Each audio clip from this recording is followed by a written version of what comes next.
aujourd'hui, on va reprendre et continuer la séance sur la compétence suivre la gestion courante. Donc, on avait commencé la dernière fois.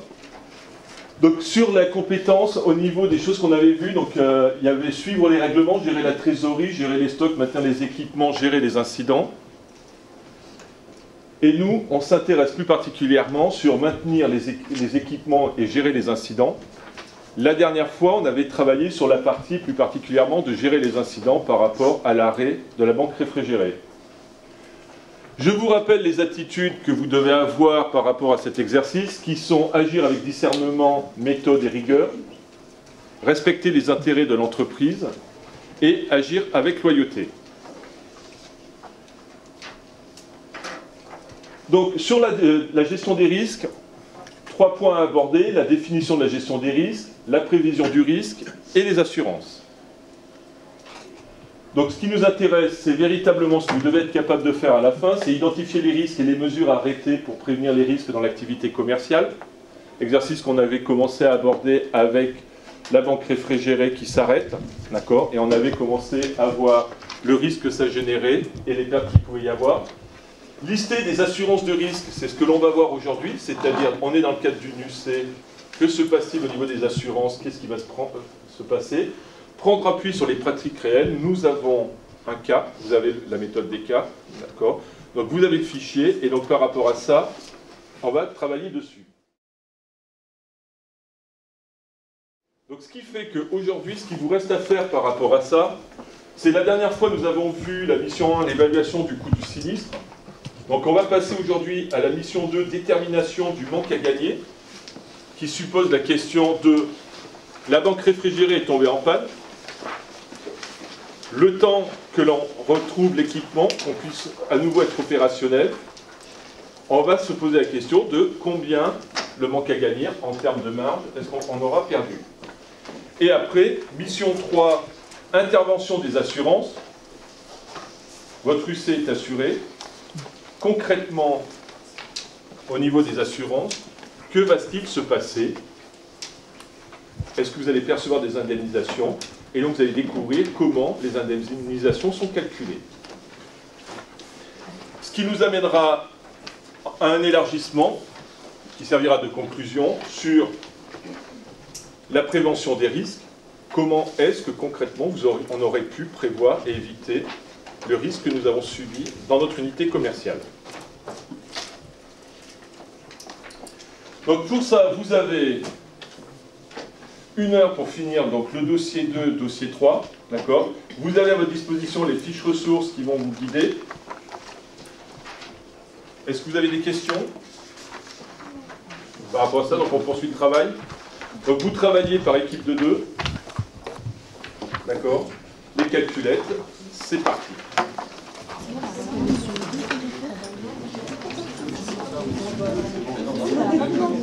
Mission 2, mission 3.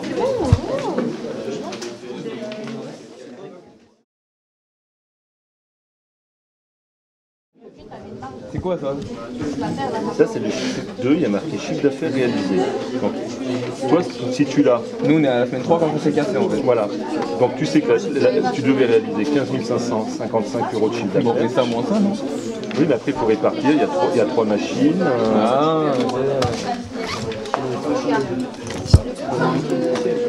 Et c'est le chiffre d'affaires qu'on regarde par rapport à la première année qu'on avait fait. Tu répartis par rapport à ça, par rapport à tes objectifs. Combien tu peux réaliser en semaine en avril de la semaine S1? Non, ça c'est sur la totalité. Oui. Là, je fais ça divisé par 4. Oui, ben voilà. Et ça c'est la marge que l'on a. Non, ça c'est le chiffre d'affaires. Si tu as le chiffre d'affaires. Oui, après j'enlève le taux de marge et puis je divise par 4. Oui. Le taux de marge de la 33. Et après, ça sera le taux de marge pour combien de chiffre de banque. Tu fais le trait, si tu enlèves 28% à 13 233. tu seras pour combien de banques? Du rayon, non, d'un rayon. Non, 3. Les 3 banques pour la banque qu'on a. Oui, non, mais pour la banque qu'on a perdue, ça fait combien de marge? Oui, non, mais non, 28 c'est global. Après, le résultat que tu trouves, tu le divises par 3 pour faire une banque. Il faut penser à ça. Donc là, on dit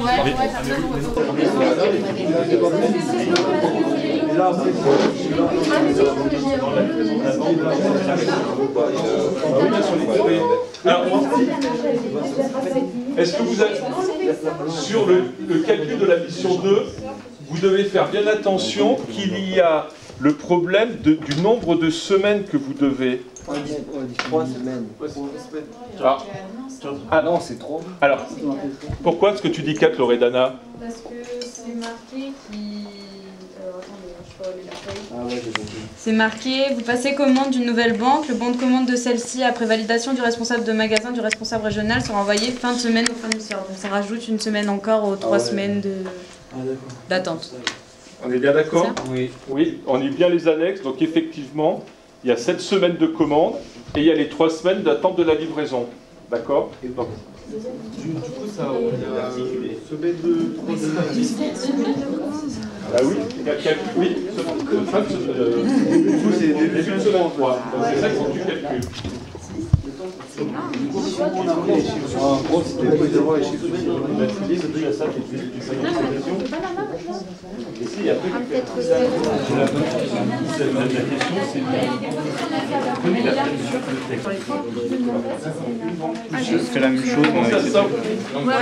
Ça, je pourrais pas vous aider. Du coup, après, on divise par 3 quand on fait le. Pourquoi? On fait l'objectif. L'objectif. 14 533,5 pour les 3 banques. C'est ça. 14 533,5 pour les 3 banques. Et donc, vu que tu veux que pour une banque, tu divises par 3. Du coup, après, on divise par 3 quand on fait le. Pourquoi? On fait l'objectif. L'objectif moins ce que ça, ce qu'on a trouvé. On trouve 7638. Il y a 3 banques réfrigérées et nous, il n'y en a qu'une qui marche pas. Oui. Du coup, bah, on divise par 3 après le résultat. Ça te semble logique? Oui. Oui. Bon. Ouais, mais c'est pas Ah oui, parce que faut là. que j'en fasse un vrai, ça c'est nul. Vas-y, fais un petit.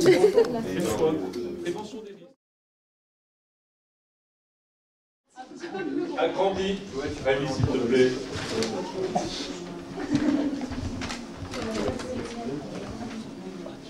C'est bon encore? C'est bon là. Voilà. Donc, Ouais, effectivement, il manque un peu la semaine 1. Mais donc vas-y, explique très vite. alors. Donc on est tombé en panne, donc la banque réfrigérée est tombée en panne la semaine 3. Donc ici, et on se fait livrer donc une nouvelle banque réfrigérée un mois plus tard, c'est-à-dire qu'on recommence à produire du chiffre d'affaires donc il y a la semaine 3 du mois d'avril. Donc c'est-à-dire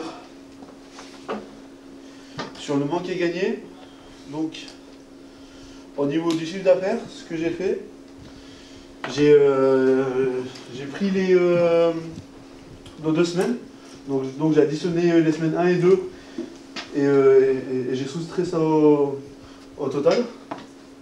Et j'ai divisé le tout par 3 puisqu'on a 3 banques réfrigérées qui font à peu près les mêmes performances commerciales. Donc ensuite, donc le manque à gagner en chiffre d'affaires, il est de 2546 €. Et sachant qu'on a un taux de marque qui est en moyenne de 28%, j'ai calculé la marge à partir du taux de marque, ce qui nous fait sur les 2 semaines un manque à gagner de 712,88 €.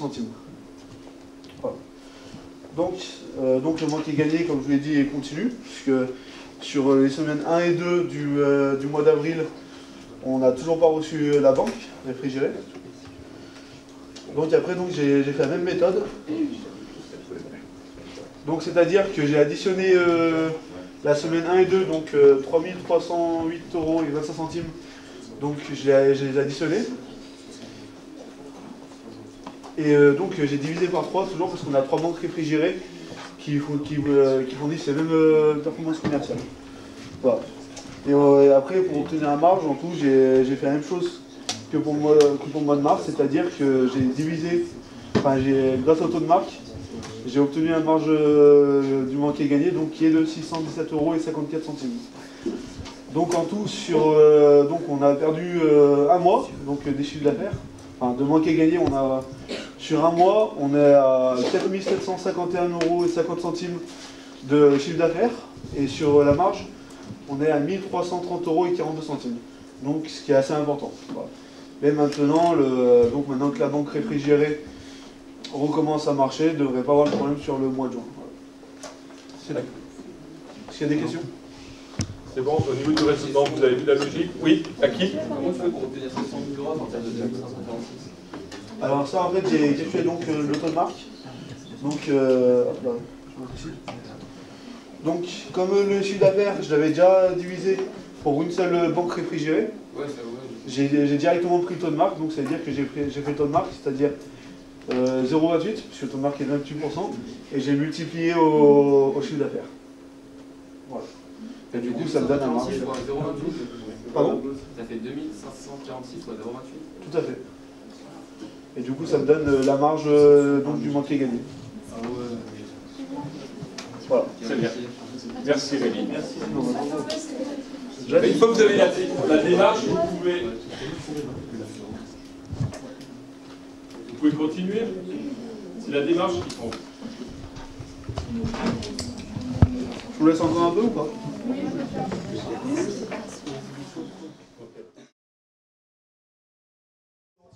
S'il y a une extension, il faut un plus. Donc au départ, on va trouver. C'est laquelle la première alors? La multirisque. Alors, par contre, Maxime, toi tu en avais proposé une autre qui était. L'assurance des pertes d'exploitation, vu qu'on perd de la marchandise, c'est marqué. Sauf que celle-là, elle marche dans quel cas? Elle marche quand il y a une catastrophe naturelle ou dégâts des eaux, tempêtes, catastrophes naturelles, vandalisme, terrorisme, sabotage, émeute et mouvement. Est-ce qu'on est concerné par ce cas-là? Bah ouais, c'était une. Les dommages électriques. Oui, mais c'est à cause des orages. C'est marqué qu'il y a des mauvais temps et qu'il y a des orages. Et en même temps, qu'est-ce qu'il est précisé au départ? Ouais, mais une tempête, c'est. Il faut que l'activité soit arrêtée. Est-ce que l'activité du magasin est arrêtée? Non.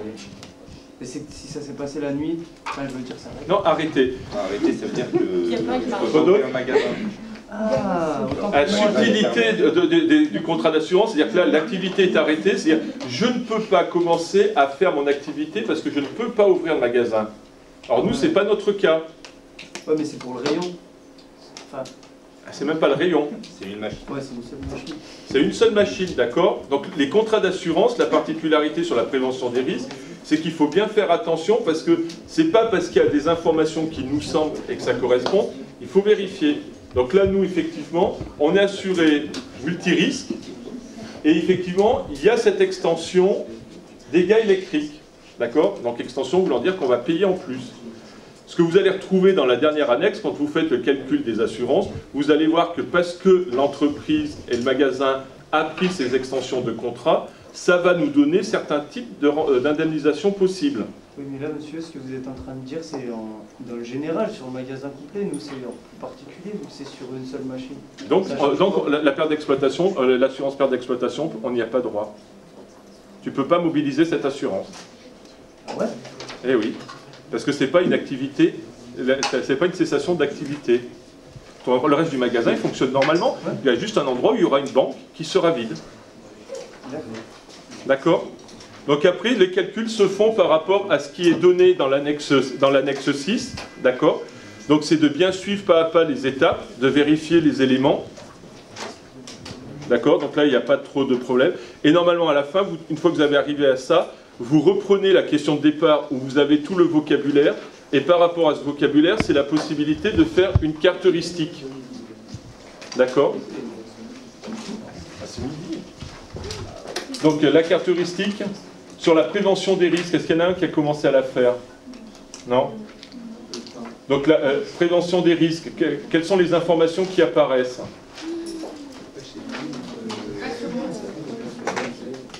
Mesures prises après. Sur gestion des risques, qu'est-ce que l'on a vu? Il y a assurance. Prévention. Qu'il y a une assurance. Qu'est-ce qui est lié à la notion d'assurance qu'on a? Par rapport à l'assurance, on a vu qu'il y a une garantie, il y a un mot qui était important sur la notion d'assurance qu'on a vu. Ouais, sur les assurances, il y avait des extensions, mais surtout il y avait quelque chose par rapport à l'indemnisation. Une garantie? Non, c'est ça. De cotisation. La franchise. La notion de franchise. C'est quoi cette notion de franchise? C'est la partie. Loredana. C'est la part prise en charge par Le magasin. Par le magasin. Ouais. Donc c'est la partie qui ne sera pas remboursée. Qui n'est pas remboursée par l'assurance. D'accord. Quels sont les autres mots qu'on a vus qui étaient importants? J'ai entendu tout à l'heure. La prévention. Cessation d'activité. La prévention, pourquoi? Parce que ça va jouer après sur les assurances, sur les indemnités. La prévention va avoir un rôle sur l'assurance. Vous avez vu que selon la prévention que vous aviez mis en œuvre, vous alliez être plus ou moins assuré et que votre franchise serait plus ou moins importante. D'accord? Donc gestion des risques. Et puis il y avait le dernier mot qui était dans ce qu'on a vu. Il y a des marques connues. Et il y a sinistre. La démarque connue, qui est quoi? Bah, c'est la casse. Mais qu'on sait qu'on va pas pouvoir les comprendre. On sait pourquoi. Je sais pas, il est cassé ou. Alors pourquoi est-ce que c'est important par rapport à la gestion des risques? Je sais pas, par exemple, dans un rayon, si on a plus de démarques connues que dans un autre, c'est un problème. Et en fait, ça, du coup, on va pouvoir relier à la prévention. On va pouvoir relier à la prévention. Commercialement, par rapport à notre supermarché, la démarque connue aussi a une incidence sur quoi? Sur l'inventaire. Alors, sur tout ce qui est... Sur tout ce qui est les stocks, on est d'accord? Le chiffre d'affaires Et ce que l'on va appeler, donc, les performances, on pourra dire, commerciales et financières, parce qu'effectivement, comme vous l'avez dit, si je ne fais pas de vente, je ne réalise pas de marge. Et on a vu que la marge, une nouvelle fois, j'allais pouvoir avoir une assurance dessus. Mais il faut que je fasse attention par rapport à la démarque inconnue. Donc, et chaque fois, prévention. D'accord? Donc, la simple gestion des risques par rapport à l'activité de votre magasin, ça enchaîne tous ces éléments. Oui, Maxime? Alors pourquoi vous n'avez pas mis la prévention devant la démarque connue? Ce que je veux dire, c'est que là, la démarque connue, vous l'avez mis au même moment. Oui, parce que la prévention, tu peux la faire sur plein d'autres éléments. Mais par rapport à ce qui nous intéresse, ce qu'on a vu aujourd'hui sur la gestion des risques, c'est que la démarque connue, c'est quelque chose qui est important. Quand tu vas retourner dans ton magasin, est-ce que tu as une idée du montant de la démarque connue? Ça dépend des rayons, mais ouais. Ça dépend. Alors, moi je vous conseille, quand vous êtes dans votre UC la prochaine fois, c'est de vous renseigner parce que la démarque connue, elle est souvent calculée en pourcentage du chiffre d'affaires.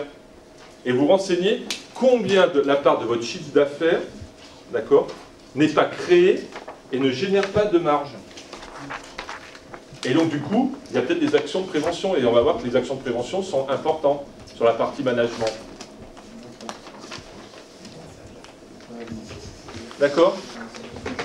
Donc pour ce cas, on s'arrête là-dessus. Merci beaucoup.